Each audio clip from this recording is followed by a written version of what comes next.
Olá!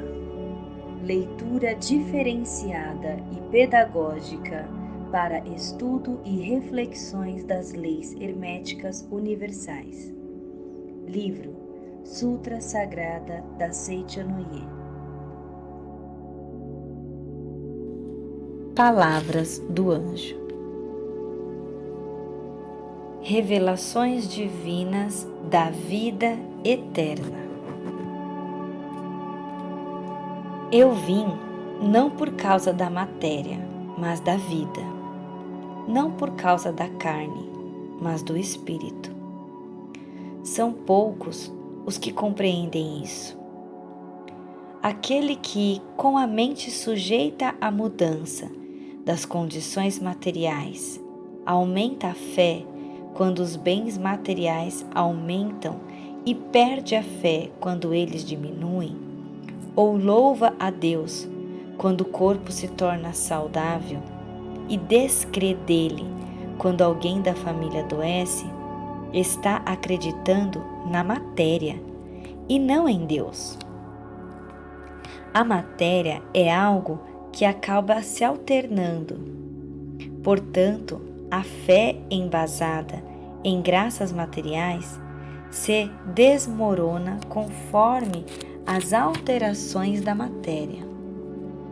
Se Deus cura doenças, é porque visa a despertar o homem para a verdade de que o corpo é projeção da mente, provando-lhe que o corpo carnal pode ser mudado segundo a mente. O corpo que digo ser projeção da mente não se refere unicamente ao corpo carnal. Também o corpo astral e o corpo espiritual são projeções da mente.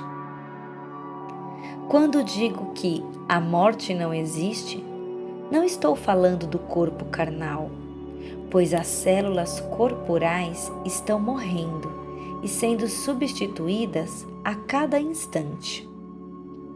É imortal unicamente a vida, a qual mantém vivo o corpo.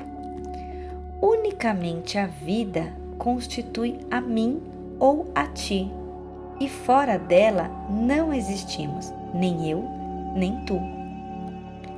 A esta vida chamam de Deus.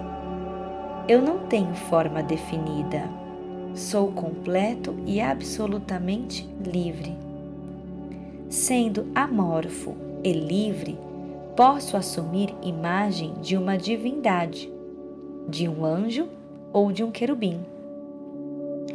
Todas essas imagens são expedientes de salvação e não são falsidades. Quem se prende a uma imagem e pensa que somente essa é a minha imagem, não conhece a minha natureza verdadeira, não conhece a minha totalidade. Deves compreender a verdade. És filho de Deus, portanto, igual a mim. Teu corpo carnal é uma das manifestações tuas e não a tua totalidade. Revelação Divina de 10 de abril de 1932. O teu corpo carnal é uma música executada por tuas cordas mentais.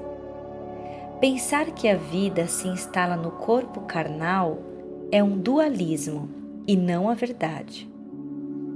A rigor, a vida é que manifesta o corpo carnal segundo o gênero da música executada pelas cordas mentais.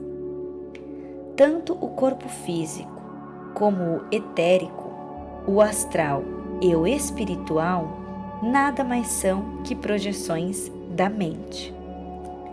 Conforme o gênero da música mental, manifesta-se ora o corpo físico, ora o etérico, ora o astral, ora o espiritual.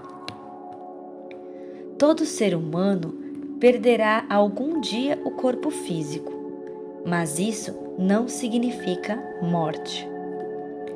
O homem, sendo filho de Deus, é imortal. Conforme mude o ritmo de tua música mental, muda a aparência de tua existência transitória, ou seja, a manifestação transitória de cada um muda conforme a mudança do ritmo mental. Ocorrendo uma grande mudança no ritmo da música mental, tua existência transitória se manifesta num outro mundo, e o corpo físico, que era a manifestação do ritmo mental de até então, rapidamente se desintegra. A isto os homens chamam de morte, mas a vida não morre. Isto equivale ao término de uma música executada pela vida, que então passa para uma outra execução musical. Quando não chega a ocorrer uma grande mudança no ritmo da música mental executada pela vida, mas apenas uma desafinação, dá-se-lhe o nome de doença, a qual se cura ao se corrigir o ritmo mental. Porém, por mais correto que seja o ritmo da música mental, a vida deverá obrigatoriamente encerrar a execução e passar para o estudo de uma música mais elevada. Quero dizer que a vida terrena deve necessariamente ter um fim.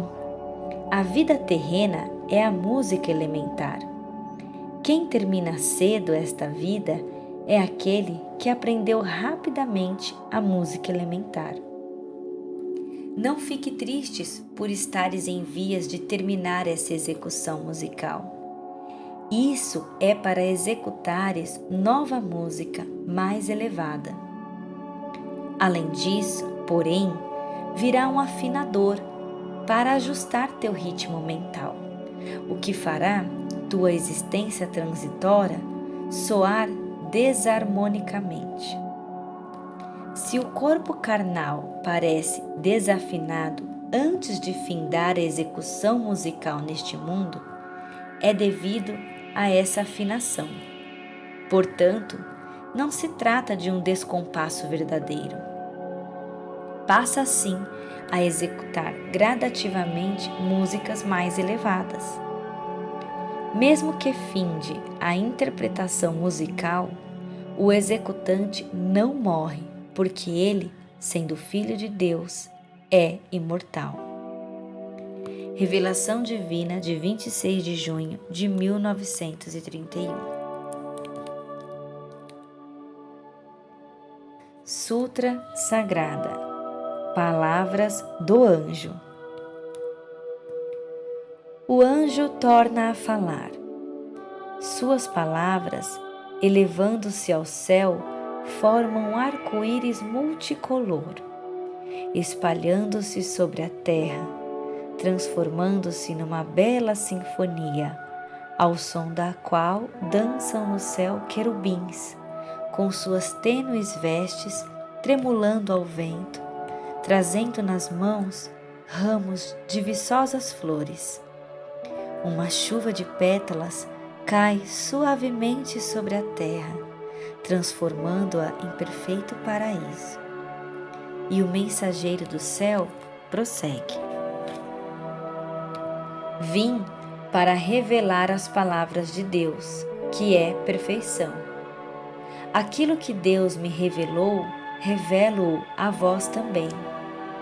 Aquilo que Deus me disse, digo-o a vós também. Sou um enviado do Criador. Sou a palavra do Criador. Sou a vibração do Criador.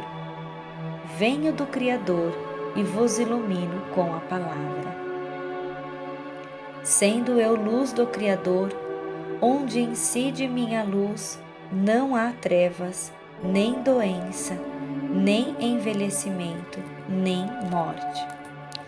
Aquele que crê em minhas palavras alcança a vida infinita e brilha para sempre, pois sou a palavra do Criador.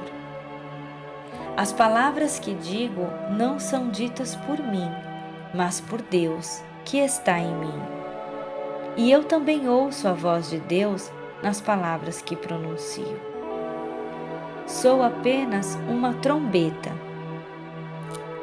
Homens, não adorais a mim, não louveis a Deus manifestado na forma. Todas as minhas virtudes provêm de Deus onipresente. Venerai a Deus que eu aponto, e não a mim, pois sou apenas mensageiro. Tendo eu próprio compreendido que minha essência é Deus, faço-vos compreender também vós que vossa essência é Deus. A verdade para a qual deveis despertar em primeiro lugar é a de que a essência de todas as pessoas é Deus. Sabei que a infinidade de almas humanas são todas reflexos do mesmo Espírito Divino. A semelhança de milhões de imagens de um mesmo objeto refletidas em milhões de espelhos dispostos em torno dele. Embora vossas almas pareçam diferir umas das outras e manifestem-se de diferentes formas, são todas reflexos do mesmo Espírito Divino e são uma única vida. Por isso, sois irmãos entre si. Se compreenderdes que todos os seres são irmãos, que todas as vidas são irmãs, que todas as criaturas formam um todo indivisível e que Deus é Pai de todos os seres, brotará espontaneamente em vós o sentimento de amor e louvor ao próximo. Portanto, não vos prendais à aparência do corpo físico, nem discrimineis vossos irmãos segundo a aparência. Aparência nada mais é que o reflexo de vosso pensamento. Como poderia a vida, que é eterna, estar alojada no corpo carnal que envelhece e morre? Tendo assim dito o anjo, os querubins que dançavam no céu juntam-se diante dele e o saúdam com reverência. Um deles, que veste um delicado manto verde claro e que demonstra ser o mais sábio, adianta-se e assim questiona: Mas, decano da vida, os cientistas modernos dizem que o homem raciocina com o cérebro e sente através dos neurônios. Se, como dizeis, não existe cérebro nem neurônios, como pode o homem raciocinar e sentir? O anjo continua: É ilusão pensar que o prazer, a dor e as demais sensações estejam na matéria conhecida como corpo carnal, porque o corpo é nada, porque ele é apenas projeção da mente. Desempenha melhor suas funções quando o homem vive despreocupado com seu corpo. Por trás do corpo existe a mente, que através do filme mental projeta a imagem do corpo na tela do mundo fenomênico. Desfazei a ilusão de que sois corpos carnais. Mesmo no mundo da projeção, os cientistas mais eminentes não veem o homem como corpo e esclarecem que os sentidos são atributos da mente, que atua por trás do corpo. Não vistes o caso do paciente do grande médico italiano Lombroso? O paciente que sofrera deslocamento do sentido da visão não conseguia ver com a ponta dos dedos em vez de ver com a ponta dos olhos? Nas extremidades digitais não existe globo ocular, nem retina, nem nervo óptico, mas o paciente conseguia ver através delas.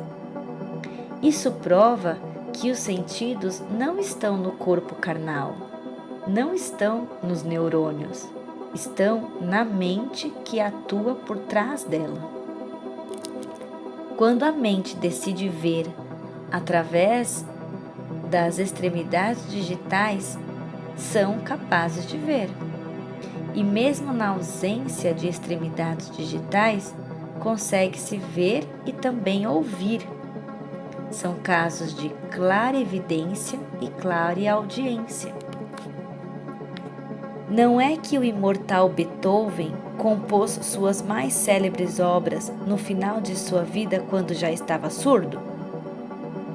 Embora os ouvidos físicos dele fossem incapazes de ouvir, seus ouvidos espirituais estavam despertos e ele conseguia compor maravilhosas músicas, distinguindo os sons ao tocar as teclas do piano. Portanto, é realidade e não teoria que o homem, desde que sua mente transcenda o corpo carnal, pode ver sem os olhos, ouvir sem ouvidos e tocar nos objetos sem ter corpo físico. Indaga então o querubim: Senhor, concordo que seja possível ver e ouvir sem ter olhos e ouvidos, mas como é possível tocar nos objetos sem ter corpo físico? Prossegue o anjo: Não vistes recentes experimentos de fenômenos paranormais? O médium mesmo, atado à cadeira de modo a não poder se mover, consegue através da força mental levitar uma mesa, fazer objetos voarem no espaço, fazer megafones levitados, emitirem vozes ou tocar sanfonas levitadas. Esses exemplos provam que é possível tocar nos objetos e até movê-los, sem que haja participação do corpo físico. Se a mente consegue movimentar um objeto, é porque objeto e mente não são elementos distintos. O objeto é produto da mente. Isso é comparável à pintura de um artista plástico. A obra nada mais é que um produto da mente do artista e não o artista em si. Do mesmo modo, o corpo humano é produto da mente do homem e não o homem em si. A aparência física se torna bela ou feia segundo a mente, e também a saúde muda de estado segundo a mente. Quando o homem compreende este princípio, consegue dominar e modificar seu corpo segundo sua vontade. A ilusão leva o homem a se julgar corpo carnal, mas o corpo carnal não é o homem. Na sua imagem verdadeira, o homem é filho de Deus, é vida imortal. Logo, não pode ser representado por um corpo carnal que é transitório e sujeito a nascimento e morte. Tudo que é transitório e sujeito a nascimento e morte não é essência. Nada mais é que projeção da mente. Mudando-se a mente, muda também a forma. A matéria não é a imagem verdadeira do ser. Ela apenas aparece ou desaparece em conformidade com a mente. A matéria é projeção da mente. Por isso, a matéria em si não possui consciência, nem sentidos, não sente dor, nem doença. Esta é a característica da matéria. Se o corpo material sente a dor que não pode estar na matéria, é devido à presença da mente que o torna sensível. Se o homem for hipnotizado e sua mente se afastar temporariamente do corpo, este não sentirá dor, mesmo que seja pungido com uma agulha ou cortado com um bisturi. É assim que se realizam punções, bem como cirurgias, sem que o paciente sinta dor. Um corpo que foi abandonado pela mente é chamado cadáver. Viste alguma vez um cadáver sente dor? Ele não sente dor porque a mente está ausente. Corpo vivo é um organismo que funciona segundo a mente. Portanto, o estado de um corpo vivo muda segundo a mente. Mentalizando-se a saúde, o corpo se fortalece. Mentalizando-se a doença, o corpo adoece. Portanto, mentalizai a saúde a todo instante, sem pensar na doença. Quando a mente abandona o corpo, este se torna cadáver.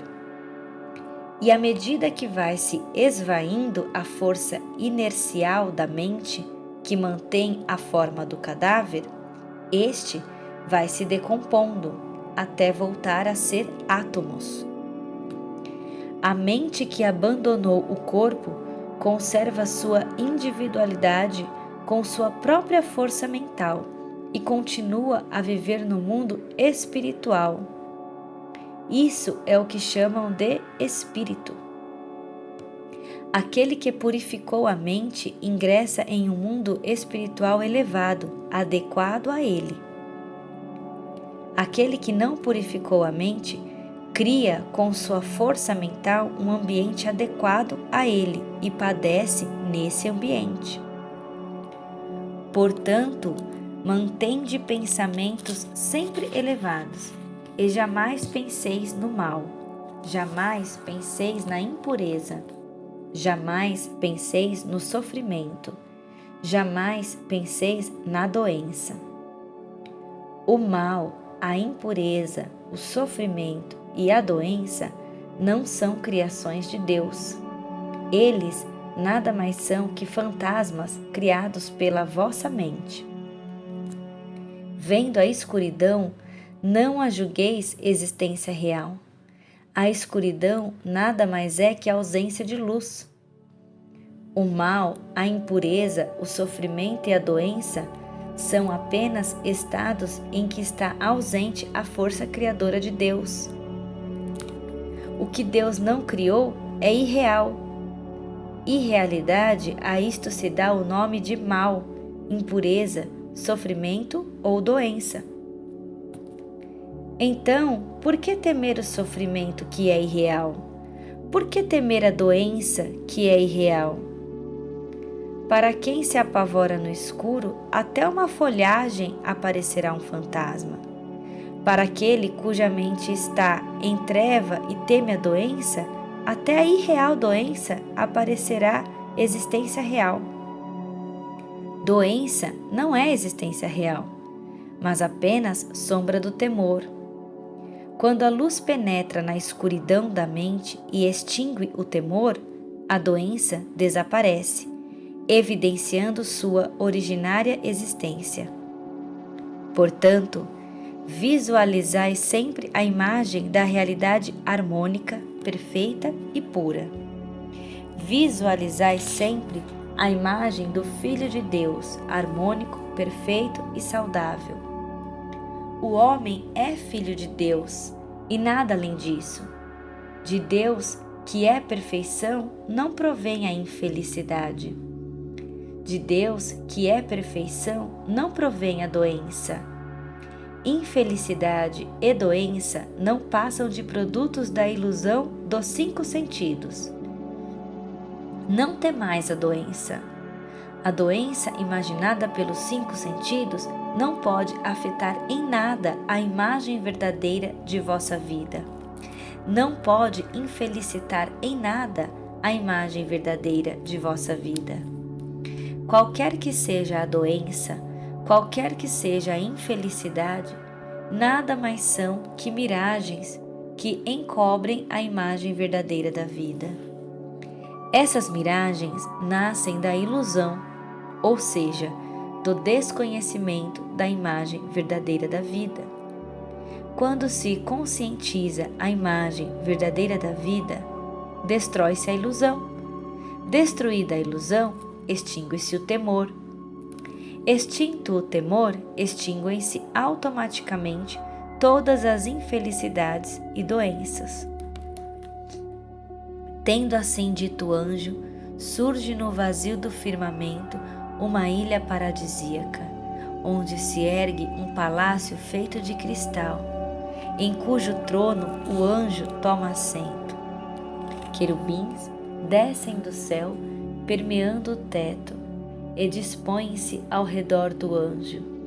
Nisso, não se sabe de onde, ouve-se uma suave música celestial. Ao compasso desta, os querubins bailam harmoniosamente com suas delicadas vestes tremulando ao vento. No mar de anil que circunda a ilha, embarcações semelhantes às gôndolas de Veneza deslizam silenciosamente, formando um cenário de grande paz. Nisso, do palácio de cristal, ecoa no espaço a voz do anjo, que apontando à terra diz: Vede, eis o mundo da imagem verdadeira. O mundo da imagem verdadeira é o reino do Pai, é o reino dos céus, é o paraíso. No reino do Pai há muitas moradas. Todas as moradas do mundo da imagem verdadeira são Seichanoye. Logo, para seus moradores, não há fome, não há tristeza, não há discórdia, não há doença. Tudo o que é necessário aparece segundo a vontade de cada um, e cumprida a finalidade, desaparece por si mesmo. Mundo de harmonia, de fartura, de pureza, de beleza sublime, eis o mundo da imagem verdadeira. Eis o vosso mundo. Não existe outro mundo além deste. Assim finaliza o anjo. Olhando-se para onde ele aponta, vêm-se fileiras de moradas Seichanoye, erguidas numa paisagem de fartura e de paz, onde todos os moradores dançam com incontida alegria. É um mundo paradisíaco. Fim da Sutra Sagrada.